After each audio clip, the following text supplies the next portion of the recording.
Hey guys, how you doing? Today I'm going to talk about a situation that's very common and talked about a lot on the finance channels, and that is an RSP meltdown worth it? And today we're going to look at a real life scenario of a client of mine in Quebec. He's just about to retire.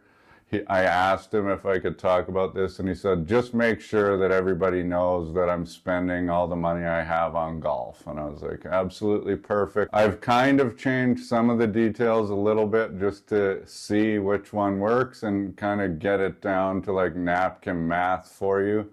So it's not going to be exact, and I'll talk about the differences why and some of the changes that I've made. And this one is going to, go through two options, and then we're going to come to sort of a conclusion at the end about which one was better depending on who you are and how you feel, and what I would actually suggest if this was like your exact case. So we're going to look at how much it's going to need in an RSP if he wants to retire with $60,000 in today's dollars after tax in Quebec. He's got full QPP and OAS and a $2,000 per month pension that's indexed to inflation. So if I say CPP by accident, I'm sorry to anybody from Quebec, but it's the QPP plan. So option one is very simple. It says, okay, I'm going to take CPP or QPP at 65. I'm going to take OAS at 65. My pension is obviously going to start at 65. And how much money do I need to pull out of my RSP to get to that 60,000 after-tax number? So when you add up the QPP, the OAS, and the pension, you've got a QPP of $1,507 per month, OAS of $742, and the pension of $2,000 a month, which equals $50,988 per year. Now, Quebec is one of the provinces that actually kind of taxes middle income earners super high. So in order to get $60,000 after tax with all of your income sources being taxable, you need approximately $77,500 per year.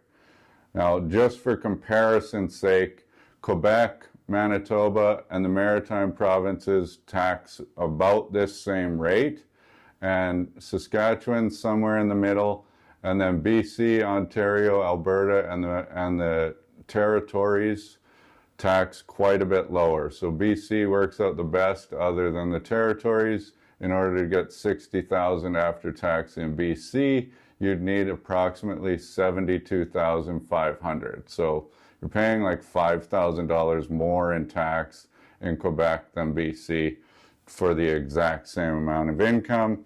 I'm sorry, Quebec. So we've come to that. We know that we need the remainder between $77,500 and $50,988 starting. So in year one, he's going to need to get or pull $26,512 from his RSP. And if we go all the way to 90, how big does his RSP have to be able to do that and pull that out based on inflation? If we're assuming a 5% rate of return and a 2% inflation rate, so a real rate of return of around 3%, then he's going to need an RSP that's worth $461,657. Okay? So that's the easy, set it, kind of forget it option where you're just like, okay, everything's already in place. I don't really have to do much planning. I'm just pulling what I need from the RSP. The only thing that you're going to have to worry about is, market turbulence. Can you continue to pull that much money? Maybe you need a little bit more. Luckily, he has a few buffers in place here. So he's got a TFSA that, if need be, can pull from. But in this case, we're just using the RSP. Now, option two is going to say, okay, I want to delay QPP and OAS for as long as possible till 70 so that I get the 42% increase on QPP and the 36% increase on OAS. So at 70 years old, he'd be getting $21.40 per month from QPP, $1,009 from OAS, still the $24,000 indexed to inflation with his pension. So in total, $61,788. So after 70 or 70 and beyond, he only needs to pull, $15,712 from his RSP, indexed to inflation at 70. That's going to amount to somewhere around $17,347 that he's going to have to start pulling after 70. So obviously that part is great. He's got way more income from guaranteed sources. His guaranteed sources are now paying $61,788. So, that's great, especially if, his income needs do sort of start to go down as he ages. Then he's basically hopefully going to be able to fund his retirement just off these guaranteed sources. However, it's going to cost him a small fortune to fund the remainder that he needs from 65 to 70. So if we're looking at that, the only income that he has is from the pension, and so he's got 24,000 from there, but he needs to be pulling 77,500 in total. So he needs to pull 53,500 per year from his RSP. Now, if you total that up, indexed to inflation from like 65 to 69, that's $278,416 that he's pulled from his RSP. Now, the remaining amount that he needs from his RSP from 70 until 90 is going to be $202,212 in today's dollars, growing at 5%, would equal $258,080 at 70, and then he could pull the remainder for the rest of his life. So in total, this one adds up to $447,212, which is $14,445 less than the option where he took QPP and OAS at 65. So not that huge of a difference. And the big difference here is that between the ages of 65 and 69, he had to pull $145,000 more from his RSP just to fund those first few years trying to delay QPP and OAS. So if you look at it, obviously his estate is going to be way smaller because this is all money that he's spending. It's not like he's pulling it out and putting it into another bucket.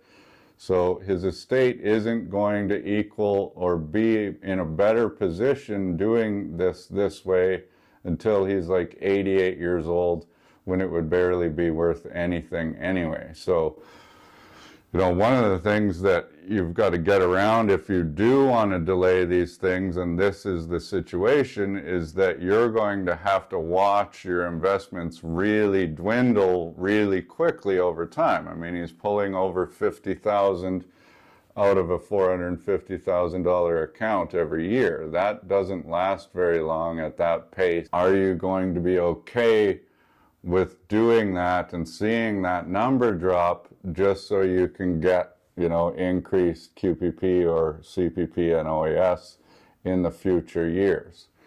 I don't know, right? I mean, at the end of the day, if it's going to work, I don't really mind which way you take.